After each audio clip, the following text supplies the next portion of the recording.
According to the Public Opinion Poll Institute sector, nearly 89% of American consumers include meat as a part of their typical diet. Unbeknown to them are the cruel and unsanitary conditions that livestock face up until they have been slaughtered and placed on supermarket shelves. Horrific examples of animal cruelty by meat industry giants include the premature separation of young calves from their mothers, the docking of cows' and piglets' tails without numbing, and the grind up of live male chicks upon hatching. The mistreatment of livestock by big businesses has been a present issue in America since the Industrial Revolution. In early 20th century America, most citizens were unaware of the unhygienic and dangerous practices of the meat industry.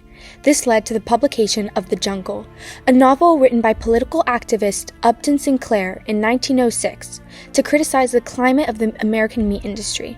Sinclair explained that animals to be slaughtered were prisoned, each in a separate pen, by gates that shut, leaving them no room to turn around. After the animals were slaughtered, Sinclair observes, meat that had tumbled out on the floor, in the dirt and sawdust, where the workers had tramped, and the water from leaky roofs would drip over it, and thousands of rats would race about on it. A man could run his hand over these piles of meat and sweep off handfuls of the dried dung of rats.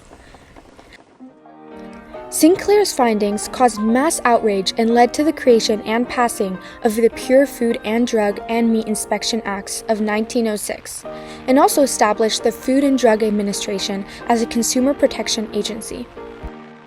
Despite improvements in the hygiene of the meat industry brought on by the FDA in the past century, animal cruelty and overproduction still runs rampant.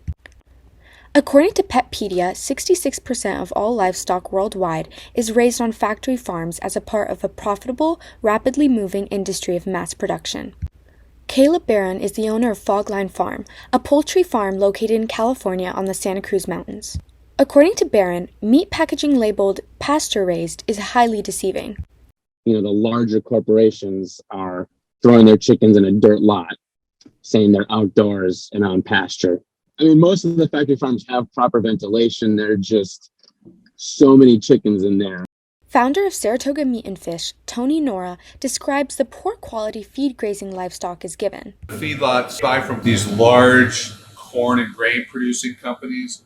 Humans don't eat it. It's terrible. It's not meant for human consumption. It's meant for just filling up cows. He also examines the motivation of the meat industry. They do raise them more for size, quantity, over quality. They use steroids and they use antibiotics, and it's proven that that stuff's passed along into the animal, especially when you're eating closer to the bone. The impacts of meat consumption on human health are severe. According to the National Cancer Institute, red meat is directly linked to cancer because when cooked at high temperatures, cancer-causing substances form. As soon as you start feeding a cow a bunch of grain and corn, the saturated fat goes up. That's a health problem. But it's a flavor thing. Most people equate flavor with fat. The land it takes to produce such meat is eating at the health of our environment as well. According to Inside Climate News, animal agriculture is also responsible for more greenhouse gas emissions than all transportation systems on Earth combined. Humans don't need to eat as much meat as we do. I think we'd all be better off if we ate less meat and supported small family farms. Instead of buying meat from large companies, purchasing from smaller farms is a much better option for the animals and the environment.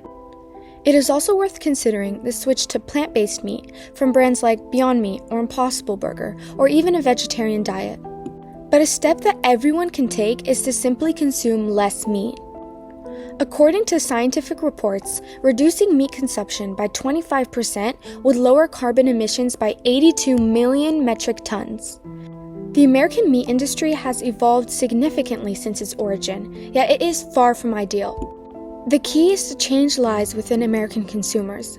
By changing the way Americans interact with meat, the industry, like all others, can be rebuilt in order to preserve a more sustainable future.